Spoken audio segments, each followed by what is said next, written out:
Miss Brooks, starring Eve Arden.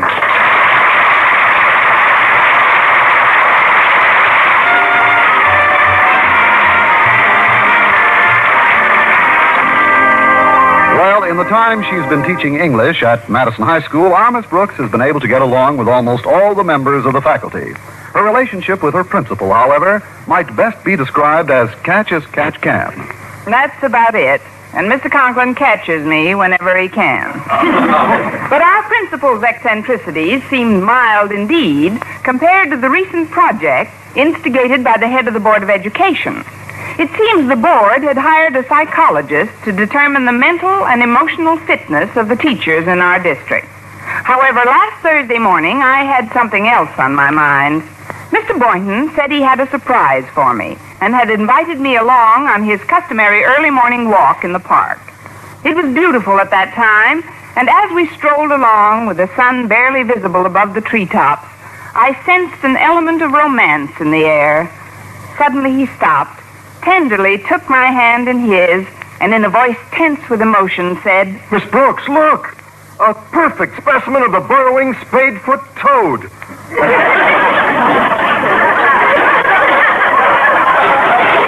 Fine. Mr. Boynton, is that all you wanted to say to me? Oh, no, indeed, Miss Brooks. When first unearthed, the spadefoot, or hermit toad, as he is sometimes known, looks like a small ball of brown earth. But then it expels the air from its lungs, and the deflated sides collapse like a punctured balloon. Don't we all? Mr. Boynton, This is truly a remarkable reptile. But you said you had a surprise for me, Mr. Boynton. I have, Miss Brooks. I've written a play. What? It's for the kids at Madison. They needed one for their dramatic festival next month, so I decided to write it. What's the play about? Well, when I decided to write it, I asked myself one question. What was the one thing nearest and dearest to my heart? Yes, Mr. Boynton? Well, there was only one answer, so I wrote a play about animals.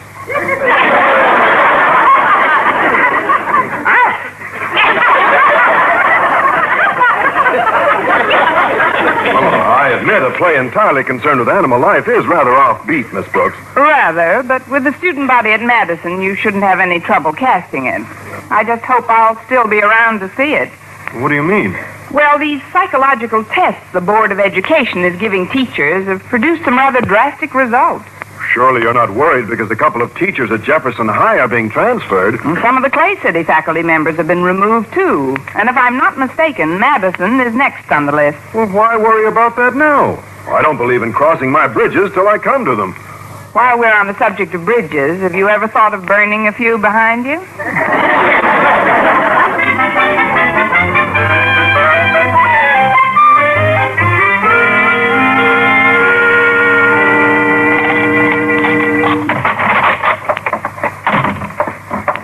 Mrs. Davis? Oh, hello, Connie. How was your walk with Mr. Boynton, dear? What was his surprise? Was it what you expected? Did he propose? Did he set the day? Not bad. Nothing much. No, and uh-huh. Well, that was one of the best volleys we've ever had. Well, better luck next time. Did you ask him in for a bite? Oh, if he wouldn't bite in the park, he'd never... You mean breakfast? No, I didn't know if you'd have enough. Oh, I made enough breakfast for 4. Walter Denton's in the dinette already. Well, luckily, I'm not very hungry. What's Walter doing here so early? He said he wanted to talk to you. Go on in, Connie. I'll be along in a few minutes. All right. Greetings. Me friend of Tarzan. Sorry, me, Miss Brooks. Walter. I was just trying on this apes head mask for my part in Mr. Boynton's play. Did I really frighten you much? Oh, that's all right. Who needs 5 years' growth? Are the other members of the cast wearing animal heads, too? Yes, ma'am. Oh, you'd swear Harriet Conklin was a living tigress and Stretch Snodgrass is a donkey. I know. What's he playing in the show? Oh, that's his part. Well, you'd better take that ape's head off before Mrs. Davis comes in. She's liable to pass out from the shock. Well, it's on pretty tight, Miss Brooks, but I'll try to... Ooh, too late. Here's your breakfast, Connie. I kept your eggs nice and warm. Thanks, Mrs. Davis. And how was your breakfast, Walter, dear? Fine. fine, thanks. Well, don't you notice anything different about Walter today, Mrs. Davis? Come to think of it, I do. For a boy his age, he's got a pretty heavy beard. Is that all you can see?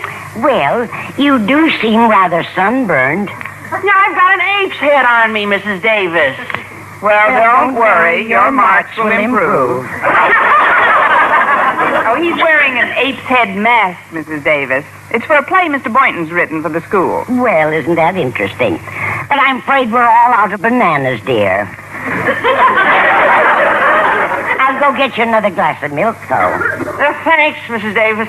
What did you want to speak to me about, Walter? Well, the reason I called for you early was to get you to school in plenty of time to ask Mr. Conklin for a free period between 2 and 3.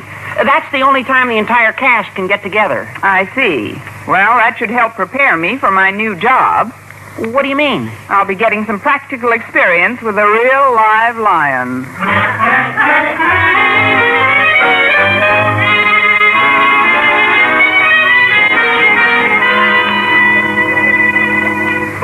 So, Mr. Conklin, we'll adopt the same procedure at Madison that I have used at other schools. That is, I shall test each teacher individually to judge his emotional and mental adequacy for his job. Very well, Mr. Gidney, but frankly, I'm not at all certain that I see the value in these tests. Mr. Stone, the head of the Board of Education, personally engaged me for this project, Mr. Conklin. These tests are invaluable. However, I've been a bit concerned by rumors that you recommended several teachers at Clay City for transfer. They're more than rumors, Mr. Conklin. I am simply trying to fit the square pegs into the square holes and the round pegs into the round holes. In other words, get rid of the dead wood. I see. But in getting rid of these wooden pegs, square holes, dead square. Dead wood. Yes. Don't you think mistakes can be made? Mr. Conklin, I've made a life study of testing emotional and mental capabilities adequately and fairly. Oh, I have no doubt of that, Mr. Gidney. I don't like to brag, but I can often tell almost at one glance what a person is and what he does. Really? I'd like to see you try that sometime, Mr. Gidney. Well, I'll do it for you right now, Mr. Conklin. We'll use whoever that is at your door. Oh, splendid, splendid. Come in. Good morning, Mr. Conklin. Good morning, good morning. This is Mr. Gidney, but I'm not going to tell him who you are. He wants to try a little experiment. Experiment? Mr. Gidney contends that he can tell who you are and what you do just by looking at you. Well, now, isn't that nice? Go right ahead, sir. Let's see. I would say that this woman is a happily married housewife. Why, you dear man. She is also the mother of a couple of young children. An amazing revelation. Well, how am I doing so far? So far, you owe me a husband and 2 children. You mean that I'm wrong? I'm an English teacher. An English teacher? Well, that certainly is surprising. It's a constant source of surprise to me. I've never been this far off in my calculations. No doubt it's due to the fact that I've been working too hard lately. Well, once I give the test in this district, I can take a little vacation. The test? What test? Mr. Gidney is the psychologist, Mr. Stone engaged. The psychologist, Mr. Stone engaged? Mr. Conklin and I are simply trying to fit the round pegs in the round holes, get rid of the dead wood, so to speak. Yes, and what better person with whom to start the tests than Miss Brooks here? Oh, now, let's not rush this thing. That is, I've got to rush along now, sir. What's your hurry, Miss Brooks? You haven't even told me why you came in here yet. I know, but right now I have something much more important to do. More important? Yes, sir. I have some information to bring to several round, square, and oblong pegs.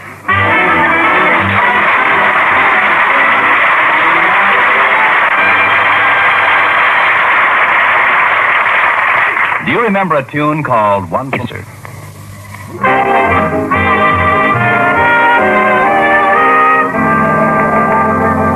Well, with the Board of Education in a mood to accept at face value the reports furnished by this psychologist, Mr. Gidney, I was more than a little concerned. By the time I joined Mr. Boynton for lunch in the school cafeteria, a number of the teachers had been tested, and from Mr. Boynton's behavior, I had a feeling he had been among them. I know you're upset about something, Mr. Boynton. Why don't you tell me about it? Upset? Who's upset? What makes you think I'm upset? You paid for my salad. Tell me what happened. Did you take the test? Well, yes. What were the results? Mr. Gidney thinks I'm in the wrong profession. The wrong profession? He says I should be doing something that brings me into closer contact with the public. He suggested some branch of show business. Oh, that's just dandy. Maybe you could do a vaudeville act with your frog. Boynton and McDougal. Songs, dances, and funny croaks. Boynton, this is fantastic. It's pretty unbelievable to me, too, but he says on the basis of his test, he's going to suggest a transfer for me. Well, he can't get away with it. The man simply doesn't know what he's talking about. Well, maybe not, but he's done it to several teachers at other schools. Gosh, it isn't going to be easy to leave Madison after all these years. There must be something we can do. Well, I don't know what, Miss Brooks. His power is very extensive. But he seems more unstable than any of the people he's testing. Hello, Miss Brooks. Hi, Mr. Boynton. Oh, hello, Walter. What's the latest? Well, after taking her psychological test, Mrs. Boar has been recommended for transfer, and she's one of the best music teachers we've ever had. What did Mr. Gidney recommend for her? That she try her hand at welding. Welding? Mr. Gidney is definitely operating with a minimum of marbles.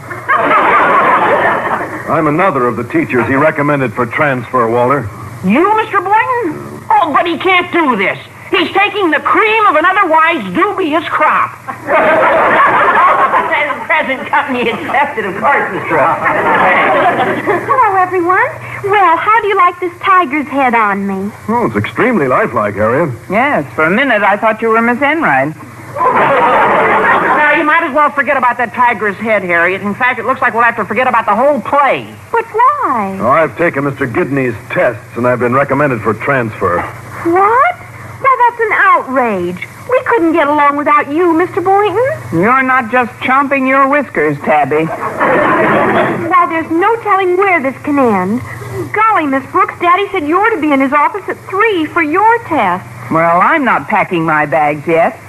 I just got an idea that may cancel all the effects of this psychological brainstorm right now. What kind of an idea? Well, first tell me, how many of those animal masks have you on hand, Mr. Boynton? Well, we've got a pigs, wolves, apes, tigress, and lion's head. Well, all we're going to need is the pig, wolf, and tigress. But, Miss Brooks, I don't get it. I'll explain. By his own admission, Mr. Gidney's been working very hard lately, and he's been under a great strain. Now, if I were taking the test, and 3 people in succession were to walk into Mr. Conklin's office looking like a pig, a wolf, and a tigress, and I didn't acknowledge anything unusual about their appearance... A great light is beginning to dawn. I get it. You want Mr. Gidney to think he's got bats in his belfry. Crazy mixed-up bats. If we can convince Mr. Conklin that Mr. Gidney's having upper story troubles, none of his reports will hold water. Miss Brooks, suppose Mr. Conklin discovers us and we're thrown out of school. Walter, if that happens, I know there's an opening for all 3 of you in the San Diego Zoo.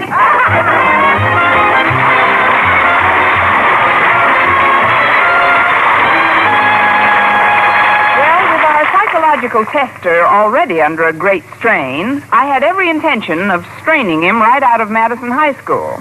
My plan was to convince Mr. Conklin that Mr. Gidney should be taking tests instead of giving them.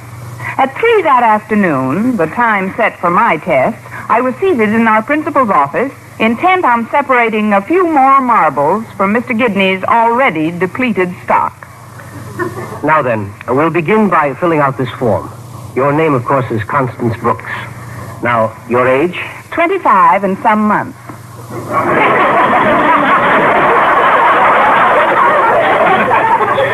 How many months? About 50. Well, all right. Parents' names, please. Mommy and Daddy. I mean, what did they call each other? Oh, Snooky. Maybe that isn't important. Were you the only child? The only child who what? The only child in your parents' home? Well, yes, until I was 15. And then there was another child? No, I grew up.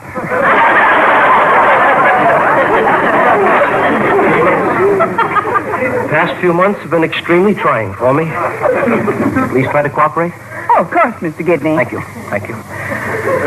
Now I'm going to start you with a psychological test, which is an excellent indication to me of one's emotional stability. No doubt you've heard of word associations. Yes, sir, but I'm not much of a joiner. Although if the dues aren't too high, I don't mind joining. Please. I'm referring to a psychopathological test, or to try to put it simply, a compulsive reaction indicator. You didn't try hard enough. Well, never mind. I'm ready if you are. Fine. Now, I will give you a word, then you will tell me the word you associate with it. Ready? Black. All right, black. Black? I thought you'd mention another color. We just met. Why should I start an argument? This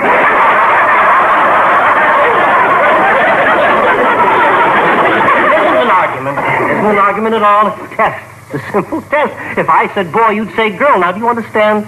Oh, I think so. All right. Chair. Thanks, I've got one.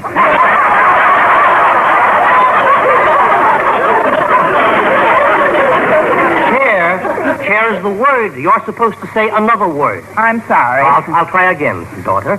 Okay, try it again. I am trying it again. Listen, daughter. I am listening, Pop.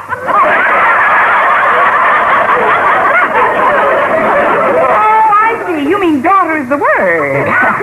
What word does it suggest to you? Son. At last. Now you've grasped the fundamentals. Oh, have I? Well. Now, are you ready? Yes, sir. Good. Bad. That isn't the word.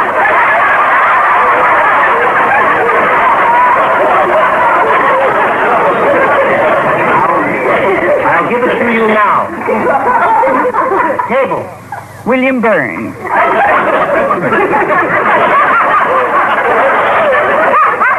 William Burns? Well, what is his connection with table? At the last party we were on, he wound up under one.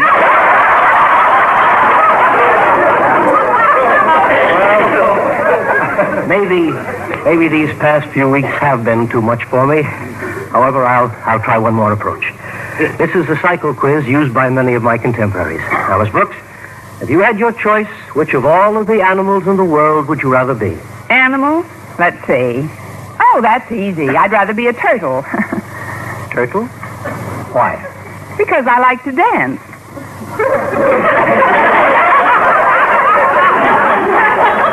You want to be a turtle because you like to dance.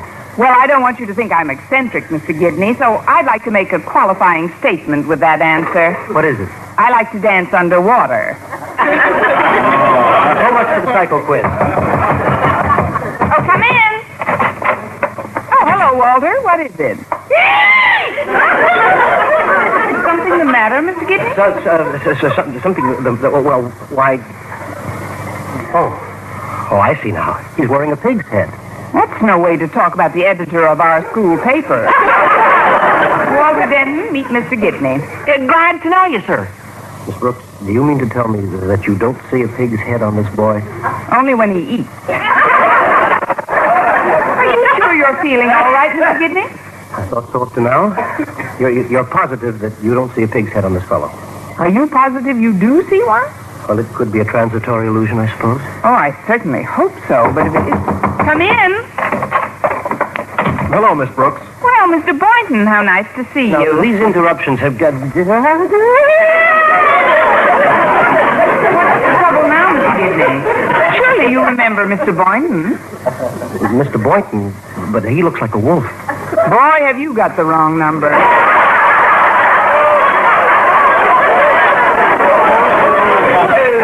He looks perfectly normal to me. You mean that is not a wolf's head he's got on? Mr. Gidney, have you been nipping at our elderberry bush?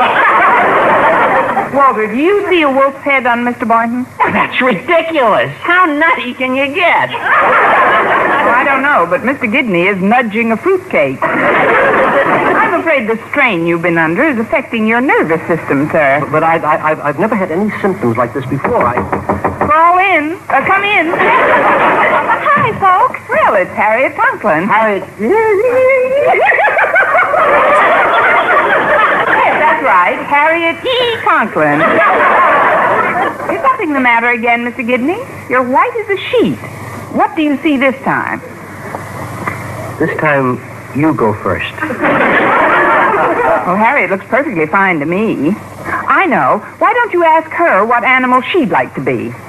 From my point of view, that's fairly apparent. She already has the head of a tigress, hasn't she? A tigress? That's a hot one. It's no laughing matter. I must be cracking up. I shouldn't have taken on this assignment. What I need is a good long rest. But what about your reports to the Board of Education? In my condition, I'd better notify the board to overlook them, or why it would be... Good afternoon, everyone. Mr. Conklin. What's going on here? Why do all you people look like animals? Then you see them too, Mr. Conklin. Well, certainly I see them. Thank goodness. At least that proves one thing. Of course, you're both nervous wrecks. We never really thought you were crazy, Mr. Gidney. Crazy? What is all this nonsense about? It's quite simple, Mr. Conklin. These precious associates of yours almost succeeded in making me believe that I was out of my mind. What? They wanted me to think that I was incapable of giving these tests, but now that I realize that I'm not having a nervous breakdown, I'll send in my reports immediately. And you will be the first one transferred, Mr. Conklin. I'll be transferred? But why? What were the results of my test? You'll make an excellent brush salesman. Put me down for 3 whisk brooms. Why, this is preposterous. This is... Answer the phone, Miss Brooks. The phone, sir? The phone? Yes, don't you hear it ringing? I don't hear a thing. Well, then I'll answer it myself. Hello? Who? What number do you want? No, I'm sorry. You must have the wrong number.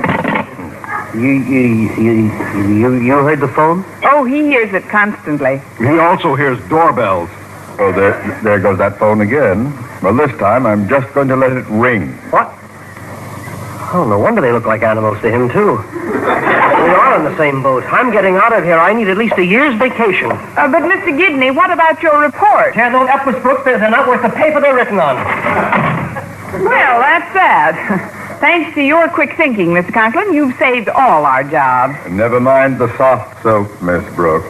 For your part in perpetrating this thoroughly nefarious scheme without first consulting me, you shall be punished and punished most. Oh, pardon me, sir. I think I hear the doorbell. I'd better hurry and answer it. Doorbell, Answer it. Doorbell, Answer it. Doorbell, Oh, it's over at my house. Right? Oh, it's...